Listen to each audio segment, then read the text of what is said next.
Hi, welcome back to my YouTube channel. I am Kanak Vijayvalya and I'm a CA finalist. So आज हम लोग का result आया है एंड आप लोग जो भी पास किए हो कॉन्ग्रेचुलेशंस। एंड जिनका भी रिज़ल्ट क्लियर नहीं हुआ आप प्लीज़ सैड मत हो, because everything happens for the best. अगर अभी नहीं क्लियर हुआ है तो बाद में ज़रूर क्लियर हो जाएगा। बस आप गिव अप मत करना और कंसिस्टेंटली मेहनत करते हुए चलना and everything will be best. So let's move on in this video. सबसे पहला बात, बहुत सारा डाउट्स रहता है आर्टिकलशिप को लेके। आई will B clearing them one by one कि आपको वो सारे डाउट्स नहीं फेस करना पड़े जो मैंने फेस किया था। So let's move ahead. सबसे पहले बात करते हैं, दो टाइप के लोग होते हैं। एक जो जहाँ रहते हैं उधर ही आर्टिकलशिप करना चाहते हैं। सपोज़ मैं रांची में रहती हूँ, so I want to do in my place that is Ranchi itself. और कोई ऐसे लोग जो बाहर जाके करना चाहते हैं जैसे कोलकाता, दिल्ली, मुंबई एक्सेट्रा। सो सबसे पहला बात, जो अपने ही शहर में करना चाहते हैं वो सबसे पहले जो उनके सीनियर्स हैं उनसे बात करें कि कौन से फॉर्म अच्छे हैं। वो उनसे रिव्यूज़ ले और उनको रिक्वेस्ट करे कि वो ऑनेस्ट रिव्यू दे, चाहे उनके फॉर्म हो चाहे बाकी फॉर्म हो। और अगर वो आपको बताते हैं कि ये फॉर्म अच्छा है तो उनसे पूछिए कि यहाँ पे आप किसी को जानते हैं, अगर इधर आप इसको जानते हैं तो ये भैया या ये दीदी का आप मेरे को नंबर दीजिए, आई विल कॉन्टैक्ट देम। तो अगर आपको उसी जगह पे करना है तो आप सबसे पहले क्या करो, आप जितने भी अपने से सीनियर्स लोगों को जानते हो या फिर आपकी कोई फ्रेंड है जो आपसे आगे निकल चुके हैं, जिनका क्लियर हो चुका है, उनको फ़ोन करो, उनसे पूछो कि आपने कौन कौन सा फॉर्म देखा था, कौन कौन सा फॉर्म सही है, क्यों सही है, क्या काम है, क्या टाइमिंग है, पढ़ाई के लिए टाइम मिलता है या नहीं मिलता है, प्रेशर पीरियड में क्या हालत रहता है, सारा फील्ड में एक्सपोजर मिल रहा है नहीं मिल रहा है, जैसे जीएसटी में, आईटी में, टैक्स ऑडिट में, कंपनी ऑडिट में, तो सब में मेरे को एक्सपोजर मिल रहा है या नहीं मिल रहा है। ठीक है, ये सब आप पूछोगे। ओके, उसके बाद कितना स्टाइपेंड मिलता है, कितना, आप ये भी देखोगे ना आपके घर से कितना डिस्टेंस है। ऐसा तो आप नहीं कर सकते ना कि आप बहुत टाइम तक अपना सारा टाइम दे दो ये आने जाने में ही, ऐसा तो नहीं कर सकते।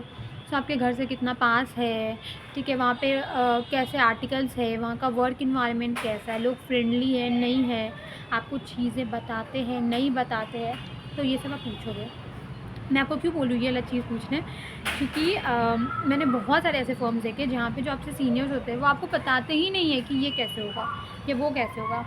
अब आप तो बिगनर हो, आप तो पहली बार आए हो, आपको कैसे पता होगा कि अगर मान लो कि ये जीएसटी में R1 कैसे करते हैं या फिर टैक्स ऑडिट में 3CB 3CD कैसे भरते हैं, आपको आपको ये सब के बारे में कैसे पता होगा अगर आपको कोई नहीं बताएगा तो। और बहुत सारे फॉर्म्स में आता है, ऐसा होता है कि कोई आपको कुछ बताता ही नहीं है। तो आप प्लीज़ ऐसा फॉर्म ढूंढना जहाँ पे अच्छा वर्क इन्वायरमेंट हो, जहाँ पे लोग आपसे जेलस नहीं हो, जहाँ पे लोग आपको बताए, आपको समझाए कि काम कैसे होता है। अगर आपको कोई बताएगा ही नहीं काम कैसे होता है तो आप काम करोगे कैसे। तो इसलिए आप ऐसा वर्क इन्वायरमेंट ढूंढना। ठीक है, तो आप क्या करोगे, आप सबसे पहले अपने फ्रेंड से फ़ोन करोगे, अपने फ्रेंड से, अपने सीनियर से, उनसे पूछोगे कौन कौन से फॉर्म अच्छे हैं, क्यों अच्छे हैं, क्या मेरिट्स है, क्या डीमेरिट्स है, और वहाँ पे जो भी है उनका नंबर लोगे आप। ठीक है, और उनसे फिर बात करोगे। आप जो लोग बाहर जा रहे हैं उनको लिंक्डइन का बहुत ज़्यादा हेल्प लगेगा। लिंक्डइन में एचआर को अपना सीवी मेल करो, रोज़ मेल करो। अगर एक दिन में नहीं देख रहा रोज़ करो, आपको पीछे पड़ जाना है। वहाँ पे जितने पोस्ट आ रहे जो बोलते हैं सीवी डालो आपको देंगे, वो सब में अपना सीवी डाल दो, क्या पता कहीं पे आपका लग जाए। एचआर का मेल आईडी वगैरह जो होगा उसमें मेल मर्ज करके सीवीज़ भेजो, ये सब करो आप। ठीक है, और आपको जहाँ भी जाना है उधर जाके, उधर अगर आपका कोई रेफरेंस लग रहा है वो रेफरेंस लगाओ, कोई कॉन्टैक्ट निकल रहा है कॉन्टैक्ट लगाओ, क्योंकि आपको ये सब करना पड़ेगा और कोई ऑप्शन नहीं है। हाँ, वंस आप ये सब चीज़ कर लोगे यू आर सॉर्टेड आउट। आप फिर उसके बाद करोगे वहाँ पे appear. Once you appear in your articleship, आपको फॉर्म 102, 103 और फॉर्म 112 भरना होगा। फॉर्म 102 में क्या होता है, उसके अंदर आपका बेसिक डिटेल्स आता है। फॉर्म 102 में भी बेसिक डिटेल्स, प्रिंसिपल का डिटेल्स, ये सब जाता है। फॉर्म 112 वो लोग के लिए है जो कॉलेज भी कर रहे हैं बिसाइड CA कोर्स, तो उन लोगों को फॉर्म 112 भी भरना पड़ता है। पर अगर आप ऐसे हैं जिनका कॉलेज ऑलरेडी ख़त्म हो चुका है या फिर आप कॉलेज नहीं कर रहे हैं तो आपको फॉर्म 112 नहीं भरना है। आप सिर्फ 2 फॉर्म भरोगे, 102 और 103, और जो कॉलेज करे वो 3 फॉर्म भरेंगे, 102, 103 और 112। 102 जब आप भर लोगे और 103 भर लोगे और आप वो वाले स्टूडेंट हो जो 112 भी भरोगे, तो जब तक आप 112 नहीं भरते आपका ये दोनों फॉर्म भी अप्रूव नहीं होगा। ये तीनों साथ में जाता है आरओसी के पास अप्रूव होने के लिए, ठीक है। और अगर आप 102 और 103 भरोगे तो वो भी आरओसी के पास जाता है अप्रूव होने के लिए। अब उसके बाद बात ये आता है कि आप उसको कितना डेज तक बैकडेट कर सकते हो। आप फॉर्म को 30 डेज़ तक बैकडेट कर सकते हो।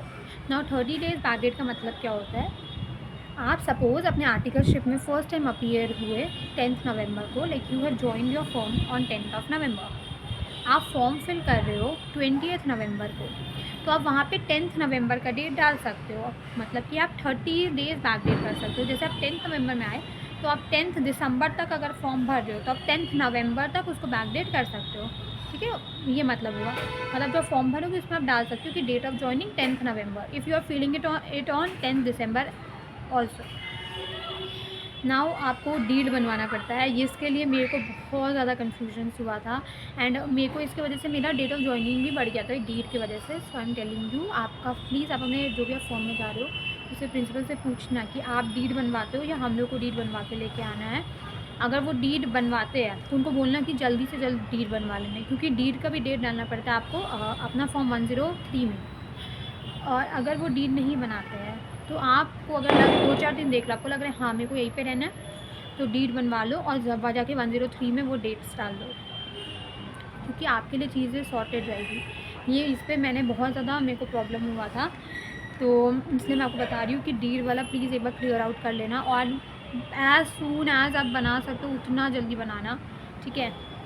ये वाला पॉइंट भी क्लियर हो जाएगा कि आपको फॉर्म्स भरना रहेगा।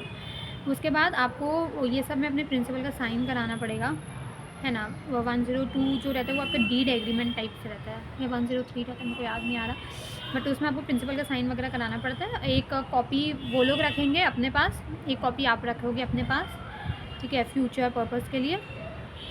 उसके अलावा भी एक डीड बनता है, कचहरी से बनवाना पड़ता है, तो उनसे क्लियर कर लेना कि आप बनवाओगे वो लोग बनवाएंगे, और अगर वो लोग बनवाएंगे तो बोलना जल्दी बनवाने। मेरे केस में सेम हुआ था, मैंने 5 अगस्त को ज्वाइन किया था और मेरा डीड बना 23 अगस्त को। सो मेरे प्रिंसिपल ने मेरे को 23 अगस्त से ज़्यादा बैकडेट करने ही नहीं दिया। They were very strict and adamant on the fact that अगर 23 को डीड बना है तो 23 को ही रहेगा। अगर आप, मेरे को उन्होंने बोला भी कि अगर आपको जल्दी था तो आप बनवा के ले आते, एंड आई वाज लाइक जब मेरे को कोई बताएगा तब ना, मैं कौन सा बार बार आर्टिकलशिप कर रही हूँ, मैंने अभी तो पहले बार किया, मुझे तो आइडिया ही नहीं था ये सब चीज़ का। तो किसी ने मेरा ये सब कुछ नहीं सुना, मेरे को 23 ही डालना पड़ा, मतलब मेरे को कितना 20 दिन एक्स्ट्रा सर्व, 18-20 दिन एक्स्ट्रा सर्व करना पड़ा, तो इसलिए मतलब 18-20 दिन एक्स्ट्रा सर्व करना पड़ेगा, तो इसलिए ये कोई यूज़ का नहीं है। इसलिए आप जितना जल्दी हो सके डीड बनवा लो और ये वाला फैक्ट को क्लियर कर लेना। नेक्स्ट पॉइंट कि जब आप ये सब साइन वगैरह करा लोगे उसके बाद और कोई फिर कुछ और आपको कोई फॉर्म वगैरह नहीं भरना, उसके बाद आप आराम से अपना आर्टिकलशिप करो, ठीक है। उसके बाद और कोई दिक्कत नहीं है। ट्रांसफ़र वगैरह का अलग फॉर्म होता है, तो आपको ये 3 फॉर्म भराने रहेंगे, और आपको जो भी कॉन्टैक्ट्स वगैरह अपने यूज़ करने सबको यूज़ कर लो, अच्छे से अच्छे फॉर्म में जाओ जहाँ पे आपको ज़्यादा से ज़्यादा एक्सपोजर मिलेगा, ठीक है। ऐसा फॉर्म में मत जाना जहाँ पे कोई काम नहीं रहता है। जैसे मैंने बहुत सारे फॉर्म्स में बात किया था, किसी में ऐसा था कि वो लोग आईटी का काम या जीएसटी का काम आपसे नहीं कराते, उसके लिए पेड रखे आपसे सिर्फ ऑडिट कराओगे, पर आप तो सब सीखने जा रहे हो ना, आप थोड़ी सी एक चीज़ सीखने जा रहे हो, तो इसलिए बिल्कुल क्लियर कर लेना। प्रिंसिपल से जाओगे तो वो आपको जो भी सवाल करेंगे, उसके अलावा आपको जो क्वेश्चन करने के लिए चांस देंगे तो उनसे पूछ लेना कि आप मेरे को कौन कौन से फील्ड में एक्सपोजर दोगे, आप कितना मेरे को स्टाइपेंड दोगे, इंडस्ट्री रेट पे दोगे से ज़्यादा दोगे, जो भी।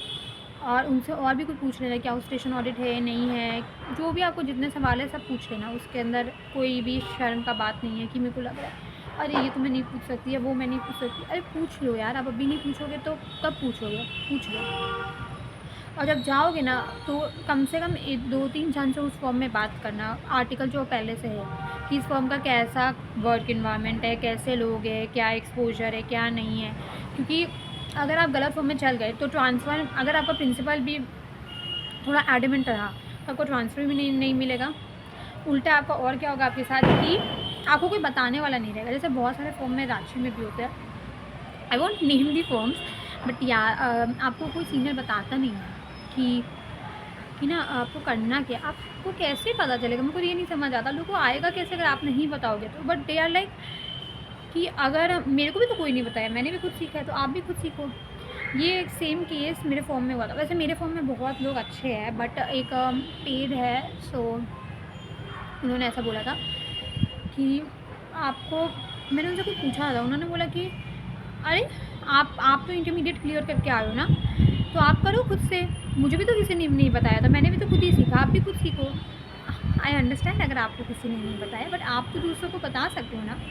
सो ये वाला केस हो जाता है बहुत ज़्यादा आर्टिकलशिप में। लोग अज्यूम कर लेते हैं कि आपको सब आता है, जबकि आपको कुछ नहीं आता उस टाइम पे। तो इसलिए आप अच्छा सा वर्क इन्वायरमेंट वगैरह ढूंढना, और सबसे पहले टाइमिंग्स देख लेना कि प्रेशर पीरियड में भी आपको रात में 8, 9, 10 तक छोड़ दे रहे हैं ना, 10:30 तक।